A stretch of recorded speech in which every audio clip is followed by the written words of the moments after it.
Hello guys, welcome back to my channel. सबसे पहले मेरी तरफ से आप सबको जय माता दी। माता रानी के भजन लाई हूँ, आप लोग भी मेरे साथ माता रानी का शेरावाली का जयकारा लगाइए। जय शेरावाली की जय।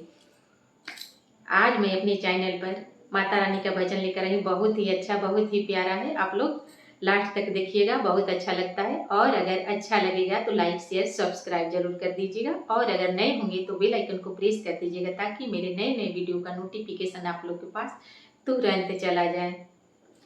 आ गईले डोलिया कहाँ माई के, आ गईले डोलिया कहाँ माई के, आ गईले डोलिया कहाँ माई के।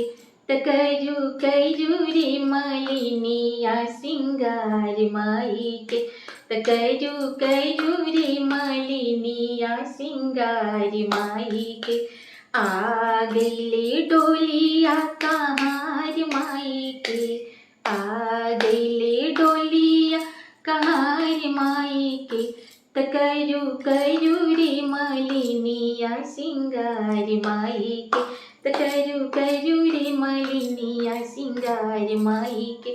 टीकवा पहना दे माई के, नथिया पहना दे, टीकवा पहना दे माई के, नथिया पहना दे। बिंदिया लगा दे लाली लाल माई के, बिंदिया लगा दे लाली लाल माई के। तकजू कजू रे मलिनिया सिंगार माई के, तकजू कजू रे मलिनिया सिंगार माई के। आ गईले डोलिया कहाँ माई के, आ गईले डोलिया कहाँ माई के। तकजू कजू रे मलिनिया सिंगार माई के, तकजू कजू रे मलिनिया सिंगार माई के। चूड़िया पहना दे माई के, कंगना पहना दे, चूड़िया पहना दे माई के, कंगना पहना दे। मेहंदी लगा दे, मेहंदी लगा दे चटकदार माई के, मेहंदी लगा दे चटकदार माई के। तकजू कजू रे मलिनिया सिंगार माई के, तकजू कजू रे मलिनिया सिंगार माई के।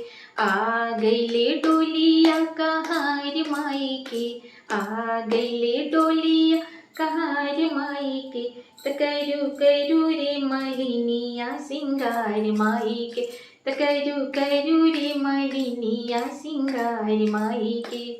सड़िया पहना दे माई के, लहंगा पहना दे, सड़िया पहना दे माई के, लहंगा पहना दे। चुनरी ओढ़ा दे, चुनरी ओढ़ा दे चटकदार माई के, चुनरी ओढ़ा दे लाल लाल माई के। तकजू कजू रे मलिनिया सिंगार माई के, तकजू कजू रे मलिनिया सिंगार माई के। आ गईले डोलिया कहाँ माई के, आ गईले डोलिया कहाँ माई के। तकजू कजू रे मलिनिया सिंगार माई के। पायल पहना दे माई के, बिछिया पहना दे, पायल पहना दे माई के, बिछिया पहना दे। महावर लगा दे लाली लाल माई के, महावर लगा दे चटकदार माई के। तकजू कजू रे मलिनिया सिंगार माई के, तकजू कजू रे मलिनिया सिंगार माई के। आ गईले डोलिया कहाँ माई के, आ गईले डोलिया कहाँ माई के। तकजू कजू रे मलिनिया सिंगार माई के, तकजू कजू रे मलिनिया सिंगार माई के। नचवा मंगा दे माई के, बजवा मंगा दे, नचवा मंगा दे माई के, बजवा मंगा दे।